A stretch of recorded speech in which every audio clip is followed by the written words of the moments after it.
girl stumbled out of the old pickup truck like a shadow that had lost its shape. Her knees scraped the dirt, her voice shaking as she whispered, "Just kill me fast." The wind carried her words into the endless stretch of highway where the rumble of motorcycles was growing louder, closer, like a storm rolling over dry land. When the engines cut off and boots hit the pavement, 5 men in black leather vests surrounded her. The tallest one, broad-shouldered, tattooed arms marked with years of hard roads, stepped forward. Then, as if sensing something no one else could see, he reached for her trembling hands and gently pulled her torn flannel shirt aside. Beneath the bruises and dust, they saw the mark burned into her skin. Every biker froze. The air went silent. Even the wind seemed to stop breathing.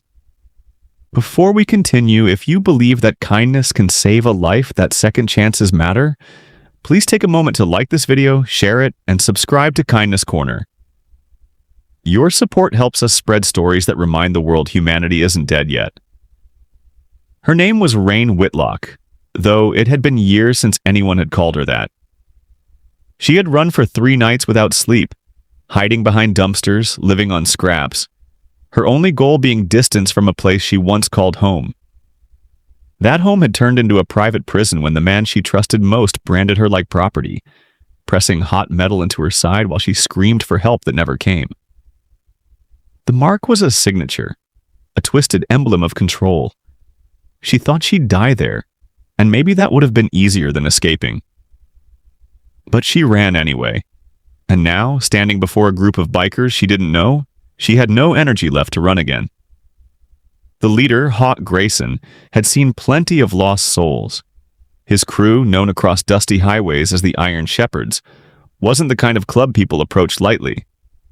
But something about Rain's eyes, half frozen in terror, half begging to be unseen, hit him harder than he expected. When his glove brushed over the branded scar, a memory struck him like lightning. A little sister he hadn't seen in years, taken by the same gang symbol that was now burned into the stranger's flesh. He didn't speak. None of them did. The silence was heavier than any threat. Then, without a word, Hawk shrugged off his jacket and draped it over Rain's shoulders. The rest of the crew exchanged glances, understanding without speaking that this wasn't just another lost traveler, this was personal.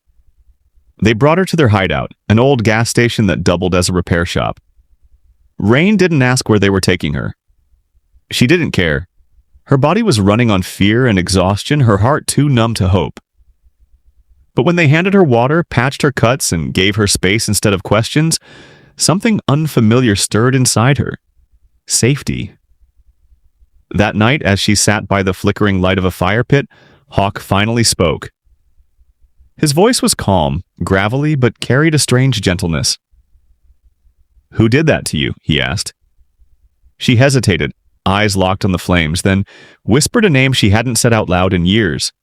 Mason Varick, leader of the Vultures MC, a gang known for trafficking and branding women as part of their trade.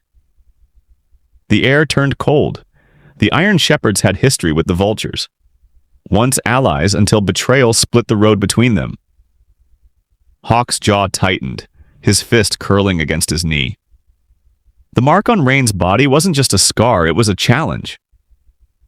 Over the next few days, Rain tried to leave several times. Every time, Hawk stopped her, not with force, but with truth. "You walk out there alone, you'll be hunted again," he said once. "But if you stay, maybe for once you can stop running." It took time, but slowly her walls began to crack. She started talking about her childhood, her dreams before they were shattered, and the hopeless belief that maybe she wasn't meant to survive. One evening she stood in front of the mirror tracing the faded outline of the brand. For the first time, she didn't feel shame. She felt anger. Not the kind that destroys, but the kind that wakes the dead inside you and whispers, "Fight back!" When Hawk saw that fire in her eyes, he nodded slightly. "We'll make it right," he said. The night they rode out was silent and moonless. The Iron Shepherds rolled down the empty highway, engines low, lights dimmed. Rain sat behind Hawk, her hands gripping the sides of his vest like a lifeline. They weren't going to kill Mason, not yet. First, they were going to show him what it felt like to lose control. The confrontation at the old mill was fast and brutal. The vultures never expected them. When Mason came out smirking, his arrogance evaporated the moment he saw Rain standing behind the Iron Shepherds, alive, unbroken, and staring right at him. Hawk didn't have to say a word. The message was clear. The girl you tried to destroy has a family now, and they ride for her. By dawn, it was over. The Vultures chapter was done. Rain didn't watch what happened to Mason. She didn't need to.